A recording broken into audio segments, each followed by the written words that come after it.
India के external affairs minister doctor Jaishankar Italy के visit पर हैं। इटली रोम में उन्होंने new chancellery of Indian embassy inaugurate किया और दूसरी तरफ पाकिस्तान के अंदर एम्बेसीज बंद हैं।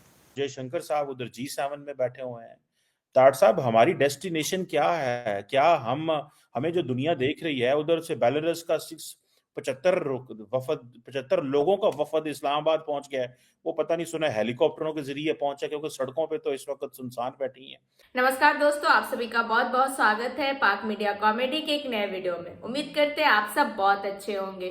दोस्तों, विदेश मंत्री एस जयशंकर जी इस वक्त इटली में हैं G7 मीटिंग के लिए। वहीं दूसरी तरफ पाकिस्तान में इस्लामाबाद पूरी तरह से शट डाउन है। वहां का स्कूल बंद है, सारी चीज बंद है, आना जाना मतलब हर चीज बंद है, नेट तक बंद है। अब और ये 3-4 दिन से बंद है इसलिए कि इमरान खान का जलसा होने वाला है। वहीं एक तरफ पाकिस्तान का ये हाल है, वहीं दूसरी तरफ कभी मोदी जी दौरे पर रह रहे हैं तो कभी हमारे विदेश मंत्री एस जयशंकर जी। तो आइए देखते हैं इसको लेके पाक मीडिया क्या बातें कर रही है। लेकिन वीडियो में आगे बढ़ने से पहले चैनल पर नए हैं तो चैनल को सब्सक्राइब कर ले और वीडियो अच्छा लगता है तो दूसरों में भी शेयर कर दे। तो आइए देखते हैं आज का ये वीडियो। इंडिया के external affairs minister doctor Jaishankar Italy के विजिट पर हैं। इटली रोम में उन्होंने new chancellery of Indian embassy inaugurate किया और दूसरी तरफ पाकिस्तान के अंदर एम्बेसीज बंद हैं। तो आइए ज़रा इस सूरत हाल पर थोड़ा सा बात किए लेते हैं। सबसे पहले तो जो खबर मैं आपके सामने रख रही हूँ वो ये है कि इंडिया के external affairs minister doctor Jaishankar Italy के विजिट पर हैं और वहाँ पर इंडिया और इटली के टाइज तो वैसे आप जानते हैं कि बहुत गहरे हैं, लेकिन अब इसमें और भी तेज़ी आ रही है और भी इजाफा हो रहा है। वो इस तरीके से कि doctor Jaishankar inaugurates Indian embassy's new chancery in Italy lauds historical ties between two nations. और इसमें उन्होंने इंडिया और इटली के बीच जो two maritime countries give a different perspective to the world, ये कहना था उनका।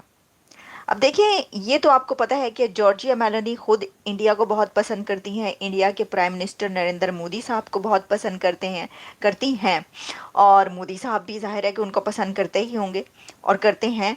तो वहीं पर दोनों कंट्रीज़ के बीच इतनी गहरी टाइज हैं, लेकिन इस वक्त डॉक्टर जयशंकर का इटली में जाना जो है और रोम में एक न्यू चांसलरी का इजाफा होना, उसमें दोनों कंट्रीज़ के बीच जो रिलेशन है वो कैसे तेज़ी के साथ बढ़ रहे हैं इसका पता चलता है। अब इसमें यह कहा गया है कि our historical connect is actually very deep and I would not be exaggerating if I said that a lot of India's historical interface with Europe was actually with Italy. This was almost the landing point for anything coming to India और going out of India. ये मैं आपको भी explain करती हूँ जो वो ये बात कर रहे हैं। So for us, Italians have been producers, they have been customers, they have been financiers, they have been carriers in our commerce. Our countries are also maritime nations. I think that gives a very different perspective to the world. Exactly. जो world है उसके लिए ये बड़ी different perspective है। जब doctor Jaishankar ने कहा कि they have been carriers, they have been financiers, और मैंने कहा किस तरीके से इटली और इंडिया के इतने पुराने ताल्लुकात या रोम से इतने गहरे ताल्लुकात कैसे हो सकते हैं। तो जब इसको थोड़ा सा हमने खंगाला तो ये तो ताने बाने जाकर मिलते हैं भारत के रोमन एम्पायर से। Can you imagine? मैं आपको भी बताती हूँ। देखिए, जब हम बात करते हैं ना, यानी कभी कोई भी टॉपिक ऐसा होता है तो हम कहते हैं कि देखिए जिस तरह इंडिया और रशिया के जो हैं वो डेकेड्स पुराने इतने उनके रिलेशंस हैं, उन पे तो आप बात ही ना करें, किसी से मिलाई ना उनसे। फिर हम कहते हैं जी इंडिया की यूएई के साथ बड़े कल्चरल, और तो लोग कहते हैं कल्चरल एक जो है वो मुसलमान कंट्री है, वो कंट्री है वगैरह, इस तरह की बातें चलती हैं। लेकिन आपको ये नहीं पता कि भारत वो खित्ता है, वो रीजन है कि जहाँ पर जिसकी तहजीब बहुत पुरानी है। One of the most ancient religion कहा जाता है या फिलॉसफी कही जाती है हिंदुइज्म को, and one of the most ancient civilisation कहा जाता है हिंदुइज्म को और भारत की सरजमीन को। तो ऑब्वियसली कि फिर इसके जो ताने बाने बहुत पुराने जाकर मिलते हैं। अच्छा, तो मैं आपको जो मैंने बताया कि जब मैंने इसको देखा तो मुझे पता ही चला कि ड्यूरिंग द सिर्फ अगर आप सिर्फ 18th सेंचुरी का देख लें, अभी आप 17th और 16th सेंचुरी में ना जाएं, लेकिन आगे जब आप वहाँ पे जाएंगे तो वहाँ से भी आपको पता चलेगा। During the 18th century, India and Italy interacted through trade with Italian port cities like Venice, acting as key hubs on the spice route. Allow for the exchange of Indian goods like spices, textiles for European products. This trade connection was facilitated by historical ties dating back to the Roman Empire. सड़क बंद, जलसा जुलूस, कारोबार मुअत्तल, जिंदगी यहाँ पे इस्लामाबाद में तो स्कूल भी बंद कर दिए गए हैं। सुनने में आ रहा है कि अरबों रुपए का नुकसान हो रहा है। इस वक्त हमारी जो डायरेक्शन है वो तो लग रही है कि हर तरफ ब्लॉक कर दो, किसी को कोई जाने ना पाए। अभी अभी इमरान खान के जलसे इस्लामाबाद पहुंचे नहीं, हुकूमत ने हर चीज़ पहले ही बंद कर दी है, 36 घंटे पहले ही बंद कर दी है। और तार साहब दूसरा, जयशंकर साहब उधर G7 में बैठे हुए हैं। तार साहब हमारी डेस्टिनेशन क्या है? क्या हमें जो दुनिया देख रही है उधर से बेलारूस का 75 लोगों का वफद इस्लामाबाद पहुंच गया है। वो पता नहीं, सुना हेलीकॉप्टरों के जरिए पहुंचा, क्योंकि सड़कों पे तो इस वक्त सुनसान बैठी हैं।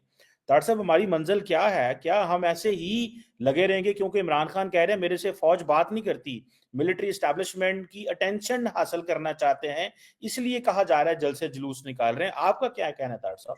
श्रीमा साहब, मेरा ख्याल ये है कि मैं मुबारकबाद पेश करना चाहता हूँ पीटीआई को, और मैं मुबारकबाद पेश करना चाहता हूँ गवर्नमेंट को भी। उसकी वजह यह है कि मुर्शद पाक के जो एक मुरीद हैं अली अमीन गंडापुर साहब, उन्होंने कहा है कि हम जीत चुके हैं क्योंकि कंट्री को लॉकडाउन कर दिया।